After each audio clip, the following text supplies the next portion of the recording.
Ah, meu relógio tá nem estragado, hoje é segundo dia, né? Hoje é segundo dia. Vamos lá, gente. 2 minutos. Estamos desafiando aí a sexta-feira, sábado à noite no Brasil, né? Já nesse fim de dia aqui no South by Southwest, são 18h13 aqui em Austin, de um dia que foi cheio, e foi o dia mais feio, né, assim, de meteorologia, sem dúvidas, A gente até queria colocar um fundinho aí de chuva, o barulho das gotas, mas não vai ser possível. Realmente estava horroroso hoje. foi difícil. Choveu pra caramba, todo mundo meio molhado, eu consegui uma capa que nem vale a pena ser mostrada. A capa verde, meio que salvou a vida, um poncho. A mulher estava assim, você quer poncho? Eu falei, opa, toma poncho, me dá poncho que eu quero poncho. Mas acho que hoje foi o dia que foi um dia South by Southwest De raiz, né? como o South by Southwest deveria ser, né? Todo mundo se espalhou e curiosamente a gente só se encontrou para ver a... Feature Speaker. não foi nem a keynote, né? Foi o Feature Speaker no final. Você quer começar? Só para quebrar As regras? as regras? Bom, pode ser. Hoje foi um dia, como o Felipe falou, um dia bem intenso. E deixa eu ver pra cá. Organizar, É né? importante a gente ficar os dois no quadro. Um dia bem intenso. Eu como sou o cara, o azarado da turma aqui, hoje eu não podia deixar de ser. E eu perdi o guarda-chuva de um amigo. E agora eu tenho que sair atrás de outro aí, porque essa chuva realmente deu uma detonada na brincadeira. Hoje, pra vocês terem uma ideia, o nosso almoço foi... Cadê? Não dá pra ler aí. Não dá, mas foi uma salada. Asian Nude Salad. É uma saladinha de... um yakisoba frio. Bom yakisoba. Basicamente. Bom yakisoba. Bom, gostoso, velho. Tô interagindo com a audiência já aqui. Bom, pessoal, uma nota geral do dia que eu acho importante falar é que a gente, como o Felipe falou, a gente se espalhou pra caramba hoje. E eu acho que, dados os nossos inputs que a gente teve ontem, né, de participação em grupos aí de brasileiros no Telegram, no WhatsApp, e a gente está vendo que tá rolando uma lotação muito grande nos espaços, né? O pessoal né, as salas estão ficando constantemente com gente sobrando na fila. E nesse sentido, eu hoje adotei uma estratégia um pouco diferente. Peguei a agenda ali, né, como de costume, e fui para ver o primeiro evento do dia. Eu procurei um evento, e aí atendendo a pedidos do nosso amigo Leonardo Hessel, que viu o live de ontem, de anteontem. Eu fui ver uma sessão, um painel sobre Learning Machines da Disney. Eles foram falar um pouco sobre essa questão do uso das Learning Machines na Disney, que basicamente eles estão trabalhando com inteligência artificial e as Learning Machines para trazer uma experiência mais bacana para o usuário. E aí isso vai tanto na questão dos parques tanto a questão dos parques quanto a questão dos produtos. Então a ideia deles é usar esse tipo de inteligência para melhorar a experiência do usuário. Bom, o que eles falaram um pouco, né?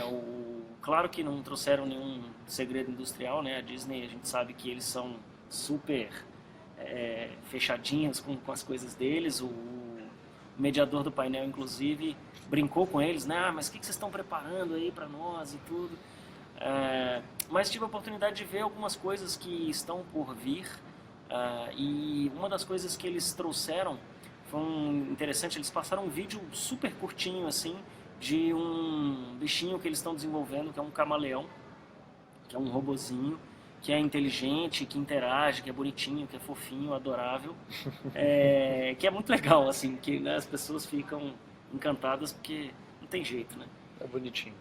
E mostraram também um vídeo de um robozinho, um drone estilo Star Wars, esse que já está num estágio bastante avançado, né, de construção, E é impressionante, eles falando ali que pensaram em todos os detalhes, nas características de como que seria a personalidade do robozinho, de como que ele reagia aos estímulos externos, que, né, basicamente, de uma maneira bem primária, assim, os principais pontos de aprendizagem de uma learning machine.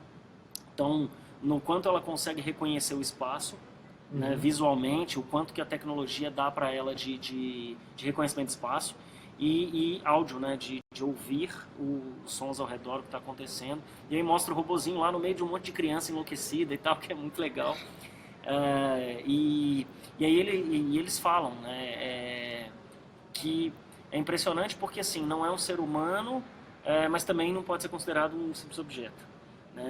Da questão das pessoas começarem a adquirir algum tipo de afinidade ou de afeição por aquela criatura, né, por assim dizer, que é bem interessante. Assim, nossa, eu me viajei muito durante a palestra porque fiquei pensando em Isaac Asimov, né, as leis da robótica, aquela coisa, porque é impressionante pensar o quanto a gente pode estar perto daquilo que ele escreveu na ficção.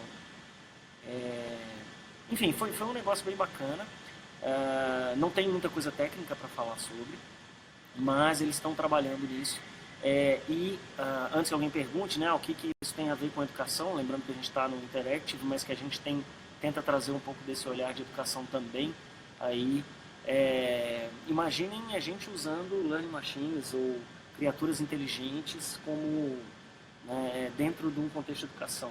Né? No South by Southwest Education, vocês devem se lembrar, eu falei, né, quem viu os lives aí, eu falei um pouco dos robozinhos, né, que eles estão usando como assistentes de professores, robôs que já respondem as perguntas, que não são robozinhos físicos, né, como esses que eu tô falando, mas é bem legal.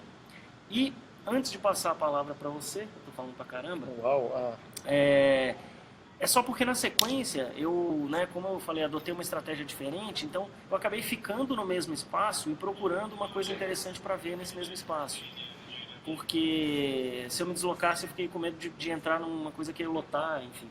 E aí eu fui ver outra coisa sobre Learning Machines na mesma sala, e aí foi uma palestra do cara do Pandora, e ele estava contando um pouco como funciona o algoritmo de reconhecimento dos seus gostos, né, de como que funciona a inteligência por trás eu ouço a música que eu quero, ele me indica a música que eu quero, e isso é baseado em algumas regrinhas ali, né? Você tem uma regra, são 3 regras na verdade que ele traz, que tudo que você faz hoje nessa questão de sugestão de conteúdo, e aí eu posso dizer que acho que o Spotify ele trabalha na mesma linha, né, o principal concorrente, que é a questão da indicação que é content-based, quer dizer, é um conteúdo similar ao conteúdo que você está consumindo. Um outro que é de inteligência coletiva, quer dizer, o que as pessoas estão gostando, curtindo, o que elas estão compartilhando. E o terceiro que é o personalizado, né, que é baseado nas suas playlists, nas suas... isso de uma maneira muito simples, né? Ele traz alguns gráficos interessantes ali sobre a questão da relevância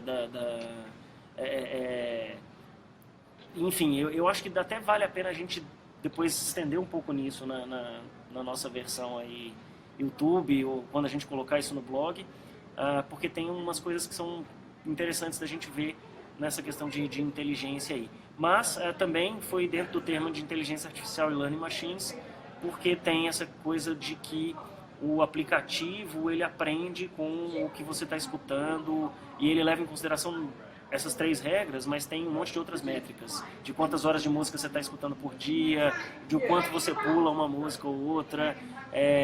Ele começa a criar, inclusive, a sua própria estação de rádio, então tem lá a experiência do Thumbs Radio, que é uma característica do Pandora, que você acessa a sua biblioteca ali, né, escuta músicas que você escutou 2 anos atrás, 3 anos atrás. É uma biblioteca de memórias que é interessante também. Que massa. Enfim, falei pra caramba e tá na sua vez, cara. Eu tentei fazer, depois de dar com a porta na cara em várias palestras ontem, né? Ontem foi um dia esquisitíssimo. Eu acho que eu sou o cara mais sortudo, porque eu até agora não Ontem notei foi um dia nenhuma. esquisito. Se falar com o Fabrício Vitorino, ele vai... Fabrício Vitorino está com a gente aqui também. Ele falou que em determinado momento do dia de ontem ele entrou em qualquer palestra porque ele queria ver alguma coisa. Aí ele falou assim, cara, eu estava vendo a palestra sobre Debian, eu nem sou programador.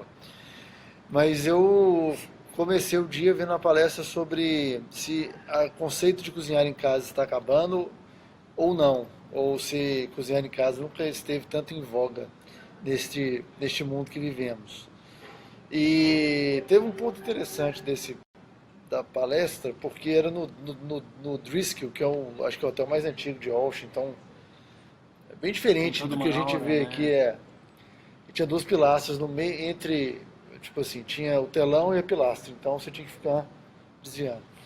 Clássico. Mas foi interessante. Aquela sala de treinamento, sabe, galera? Que assim, vocês entram pra a sala de hotel antigo de treinamento, você vê duas pilastras, você não consegue ver o cara que tá dando aula lá na frente. É bem Mas foi interessante porque foi um painel, eram 4 pessoas, e foi o primeiro encontro que eu vi que efetivamente, quando as pessoas que estavam no palco falavam, olha, a gente quer ouvir de vocês a qualquer momento, as pessoas a qualquer momento interrompiam. Então, e nem pegavam o microfone, elas falavam alto e aí a discussão aconteceu muito naturalmente, que era uma questão sobre, em 1965, 95% das pessoas cozinhavam em casa, hoje são 65%, mas isso está aumentando, só que tem uma diferença de consumo, porque as pessoas hoje, baseadas em vídeos de 1 minuto, cozinhar deixou de ser, o que o cara falou? Deixou de ser algo tipo de instrução e virou um show. Até os próprios programas de culinária deixaram de ser um show, deixaram de ter esse conteúdo educacional e e entrou a parte de content mesmo, assim, de entregar de outra forma. Então o cara viaja, o cara convida, o cara não sei o que e tal. Mas menos aprendizagem, né? mas ainda assim, cozinha da Ofélia não existe mais. É diferente. Mas ainda assim tem uma questão de que as pessoas reconhecem a autoridade de quem está passando o conteúdo, independente da forma. Então aqui tem um cara chamado Bob Flay, que é um mago da grelha, da churrasqueira e tal. Então qualquer coisa que ele entregar, as pessoas vão acreditar que é uma coisa válida porque ele é um instrutor reconhecido naquilo. Achei massa. Depois eu vim aqui para o Hilton. Hilton eu tive plano A, B e C. Então eu ia entrar numa sala no Hilton de qualquer maneira, se fosse na tora. E entrei numa sobre o futuro dos transportes. Virar um pouquinho mais para cá, assim. Isso. O futuro dos transportes foi bem bacana porque o Departamento de Transporte americano fez um concurso junto com a Samsung para que as cidades oferecessem projetos e soluções para melhorar o trânsito usando tecnologia e aplicativos. Ganhou Columbus, que fica em Ohio, mas aí trouxeram o prefeito de Long Beach, tem uma trilha, né, South by Mayors, o Mayors é de South by, né, que são os vários prefeitos que estão aqui. O prefeito de Long Beach, o cara do Departamento de Transportes de Pittsburgh e o cara do Departamento de Transportes aqui de Austin. E aí, enfim, tem umas coisas que a gente pode puxar. A gente já viu em São Paulo algumas coisas sendo aplicadas, talvez por ser uma discussão mundial, que é colocar primeiro o pedestre está acima de tudo, então era abrir espaço para colocar transporte público e encaixar o pedestre no meio dos carros. Um outro ponto interessante foi, dentro do Departamento de Transportes, isso a gente já viu em várias outras, esse exemplo pode ser usado em outros. Eles separaram os caras de mobilidade dos caras de engenharia de tráfego. Porque os caras de engenharia costumam ser mais nerds, mais... Não é pensar dentro da caixa, mas eles têm um pensamento mais linear, enquanto os caras de mobilidade, eles tendem a ser mais expansivos criativamente. Então, é um negócio que a gente já viu várias vezes, de não misturar. Às vezes, misturar é interessante, mas às vezes é bom que algumas atividades, as equipes fiquem nos seus espaços para poder performarem melhor. Achei bacana isso. Isso é um ponto super interessante, porque eu ia até pedir permissão para voltar num negócio importante que eu deixei Tá bom. para trás da história da Disney tem tudo a ver com isso que você falou, que ali eles falam sobre uma coisa fundamental para que essas learning machines elas se desenvolvam, para que você consiga colocar personagens com personalidades e com vidas próprias para funcionar, né? Que existe uma necessidade fundamental de integração entre o time de engenheiros, de desenvolvedores, com o time de arte, com os criativos, né? E a gente sabe que existe uma cisão, né, muitas vezes, aí na realidade que a gente vive, tanto de comunicação quanto de educação, né? Você tem, às vezes, uma barreira aí entre criativos e o pessoal de tecnologia, o pessoal E eles falam, olha, não tem como eu desenvolver um personagem bacana, um produto legal, que vai ser um brinquedo para uma criança algum dia, talvez, e não fazer com que os criativos entendam como funciona a realidade e as coisas da engenharia, e também não tem como os engenheiros não entrarem na parte criativa. Porque assim, o cara que cria, ele precisa saber até onde eu posso ir, quais são as minhas limitações. E o cara da engenharia precisa também entender um pouco de como é que eu posso humanizar isso aqui, que é um código. Sim. Né? Então, isso é super interessante e acho que cabe muito na nossa realidade aí. Quem trabalha com cursos online vai saber muito bem do que eu estou falando. Enfim, um parêntese aí que tem tudo a ver com essa questão de integração de times. E aí tem uma coisa também que acontece muito aqui, gente, que a gente fica sempre achando, aqui vai tudo vai rolar direitinho, tudo vai ser maravilhoso, etc.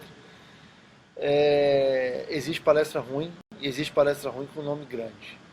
Nome grande, não nome grande, a palestra nome extenso, mas nomes importantes dentro da palestra. São nome grande mesmo, não grandes nomes. É isso. E aí eu entrei numa sobre, que é um assunto que me interessa, como que os maiores esportes do mundo estão entrando nos Estados Unidos. Então era o cara do Barcelona, o cara do Bayern de Munique, um cara do Manchester City discutindo como a entrada deles no mercado americano. Tem uma questão, a única coisa que eu consegui tirar disso tudo é que os caras obviamente não vão entrar em furada, tá? Isso é o spoiler. A outra questão que é dentro da nossa... Falei Barcelona aqui, o bicho começou a ter... Barcelona. A outra questão que talvez é dentro do nosso... Já caiu. Agora nosso, fala Real Madrid.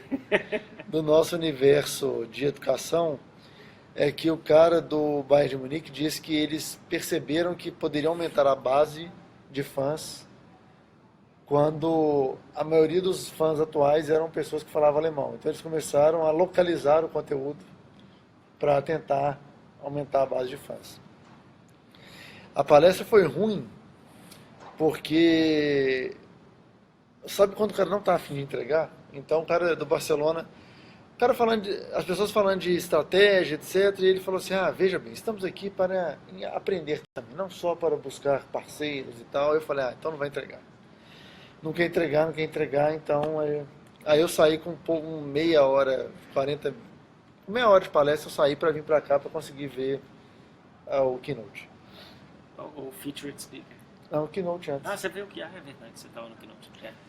E aí vem um outro ponto, você não viu o Keynote, né? Você ficou na fila para ver o Featured Speaker. Não, mas antes do almoço eu ainda vi outra coisa. O que você viu? Que eu vi uma discussão interessante, que tem tudo a ver com isso aqui que a gente está fazendo, que é live, né, as coisas ao vivo, mas com uma perspectiva de como que isso pode afetar o jornalismo. É bom. E aí foi muito legal, foi uma discussão bem interessante entre alguns jornalistas aqui norte-americanos já que estão habituados a fazer ao vivo. E, nossa, isso traz uma discussão riquíssima, porque você é uma ferramenta, né? Eles falam, basicamente ali eles falam Facebook, Periscope, mas a questão é o ao vivo em si, né? Que você cria algumas possibilidades que você não tinha até muito recentemente, porque eu estou vivendo um determinado momento, um dos caras fala, né, breaking news. Breaking news é uma coisa que acontece quando você não está lá vendo. Uhum.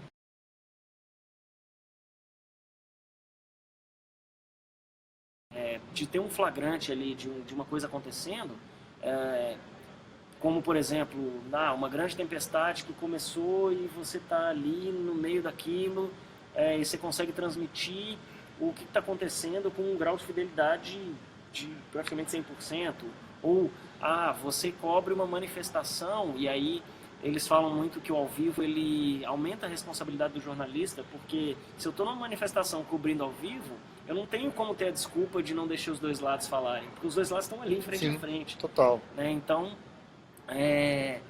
eles, enfim, e aí essa questão do ao vivo vem também com aquela coisa do vídeo que a gente falou em algum outro momento, né? A preocupação com a qualidade do equipamento, né?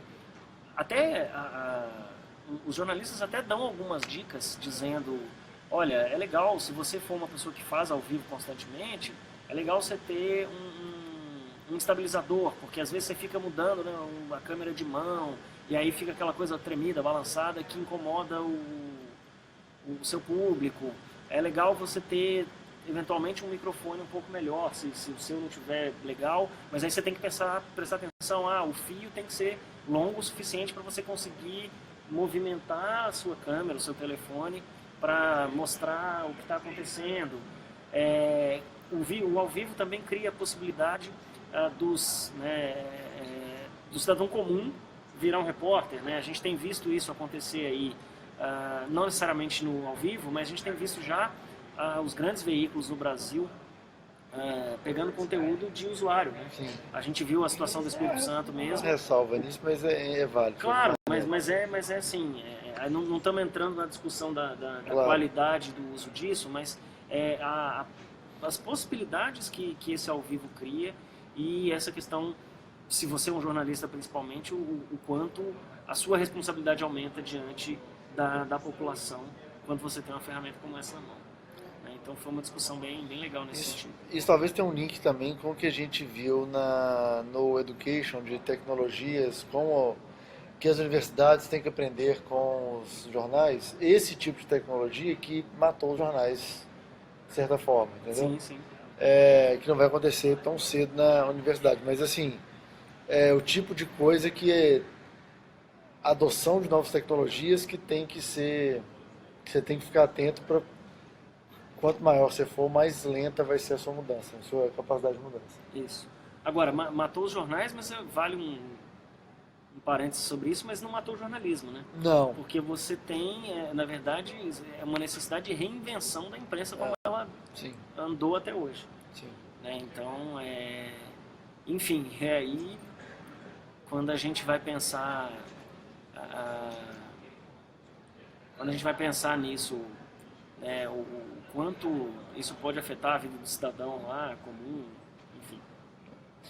E aí, bom, chegamos no momento que teve a Keynote. Eu não vou falar da Keynote porque foram tantas coisas que atrapalharam a experiência da Keynote, que eu vou dizer que eu não consegui prestar atenção direito. Primeiro, tá tão cheio aqui, e eu não sei se é uma questão de talvez esse é o ano que tenha mais gente, eu não sei o que é, ou a chuva que deixou todo mundo mais concentrado dentro do centro de convenções. É verdade, o Hyatt, onde eu fui, estava bem razoavelmente tranquilo, e eu imaginei que Deve ser por causa isso. da chuva. Porque a gestão das filas estava um caos. Você vê gente furando fila na cara dura e você não consegue fazer nada para isso acabar. Como eles têm que separar a fila para garantir a circulação das pessoas, na hora que a fila anda, alguém sempre consegue entrar. Eu fiz esse teste. Estava eu, o Walter Romano e o amigo dele, a gente estava parado na porta, agora, pro Casey Neistat, né? A gente estava parado, separando o corredor. Tinha uma japonesa na nossa frente. Quando andou, mais 3 pessoas entraram entre ela e a gente, entendeu? Então, assim, as pessoas furam fila, fica uma bagunça, e aí eu estava perto de entrar no Keynote, não consegui, tive que ficar na sala do lado para ver, a transmissão caiu, você fala, putz, vamos É, caçar outra coisa. os problemas básicos, né? É, Isso é interessante também até para fazer um outro parêntese que é desmistificar um pouco, né, gente? Assim, a gente está num festival incrível, é claro. Nunca vi nada como isso no Brasil. Seria muito legal se a gente tivesse alguma coisa desse nível. Mas, como todas as coisas, existem problemas, né? Então, a organização tem enfrentado alguns problemas aqui, como, por exemplo, talvez essa questão do dimensionamento das salas em relação ao número de pessoas, talvez porque o festival está muito gigante, cheio esse ano. Para mim, o mais revoltante é essa questão das filas, né? Porque eu tenho uma preocupação enorme de, vamos fazer um negócio direito, vamos fazer certo, né? A gente fala disso o tempo inteiro. Mas, gente, ó, tem gente que fura fila em tudo quanto é país do mundo. Furar Então, fila é foda. é complicado o negócio, mas acontece, infelizmente. E aí então todos fomos para o featured speaker do dia, que era o Casey Neistat. Acho que quem segue a gente nas redes sociais já deve ver que a gente compartilha algumas coisas. Eu pessoalmente sou um grande, eu pessoalmente é um pleonasmo, porque a gente tem que parar, né? Eu sou um grande fã do Casey Neistat, do trabalho dele. Eu acho que ele, como produtor de vídeo, ele não gosta de ser chamado de influenciador, né? E Nossa, ele etc. detesta esses Ele rótulos, deixou bem né? claro isso hoje. Eu acho que ele fez muito para a plataforma YouTube, muito para a produção de vídeo para os meios digitais. Então, eu gostei hoje porque ele não falou sobre a parte viral, a parte de como produzir conteúdo. Foi uma fala bem motivacional sobre a carreira dele, com a analogia do cipós do Tarzan, com alguma coisa de... Você viu que ele já fez um media training assim, né? A impressão que ele tem uma boa familiaridade com o palco, mas ele falou da vida dele e de oportunidades e como que uma coisa leva a outra, sem muito planejamento. Ele conta a história dele, né, bem resumidamente, ele dizendo que como que ele começou a carreira, né? Que ele foi para Nova York um dia e arrumou um emprego lá que ele entregava jornal, né? Ele entregava coisas de bicicleta. De bicicleta, enfim. E aí ele fala que é o pior emprego do mundo que ele teve, assim, né? Ele deve ter sido traumático. Mas que ele não conseguia pensar em outra coisa que ele queria fazer mais, que fosse trabalhar com vídeo.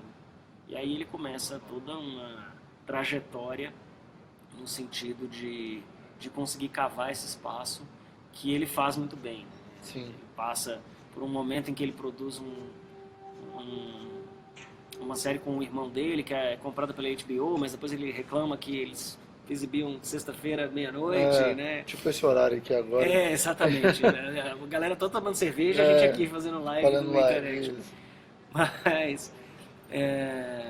E ele conta, bom, aí passando por essa história da HBO e depois dele começar a trabalhar mais forte com branded content, né? Ele tem uns trabalhos com marca que são sensacionais. O caso principal dele, o mais bacana de todos, que é o da Nike, é o Make It Count. Vale a pena ver, quem não conhece.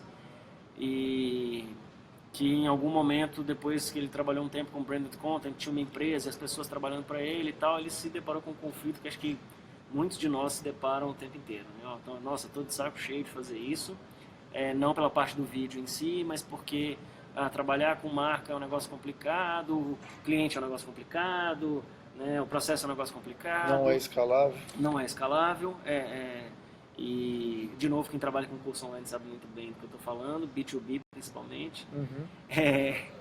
E aí ele agora está entrando numa parceria com a CNN aí.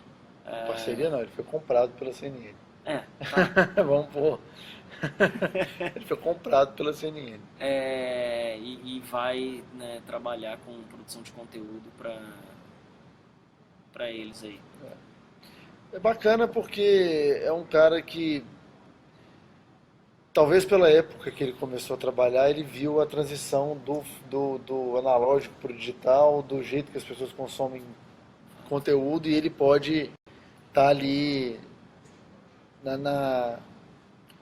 pode dar a opinião dele de quem estava no meio e conseguiu fazer as coisas transitando por esses meios.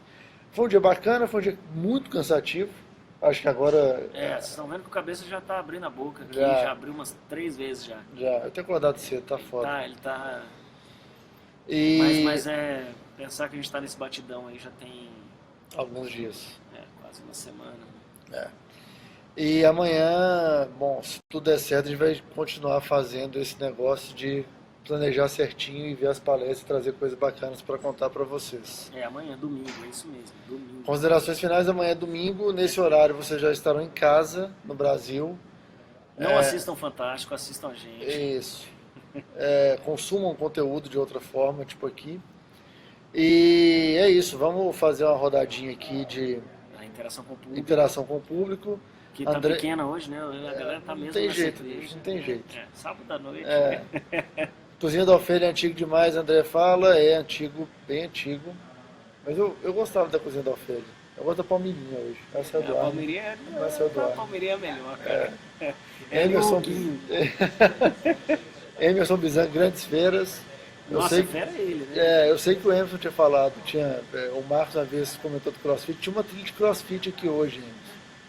Dono de academia de CrossFit. Eu não fui porque eu não faço CrossFit como academia. A propósito, Emerson, já aproveitando aqui o espaço, eu não estou conseguindo fazer os treinos exatamente como estão nas planilhas, mas eu estou tentando correr pelo menos um pouquinho todos os dias, ou quase todos os dias, e tem funcionado, apesar de estar bem difícil levantar de manhã. É isso aí. A Marina Assis, produção que... A produção abandonou de novo porque ela está produzindo outra coisa. Ela falou que a filha é um problema complicado mesmo, a culpa da educação das pessoas, mais a culpa da educação das pessoas que de evento. Isso é verdade. Sim, com certeza. E desde o South by Southwest Education a gente está vendo essa linha de pensamento. Planejar é bom, mas não pode paralisar as pessoas. Inclusive porque se a gente fizer uma agenda e falar assim, eu não abro mão disso, o bicho pega, né? Assim, não tem como. Enfim. É isso aí. O Alexandre Milagres diz que a perspectiva faz com que o cabeça fique com a cabeça maior. Sacanagem. Tudo questão de perspectiva.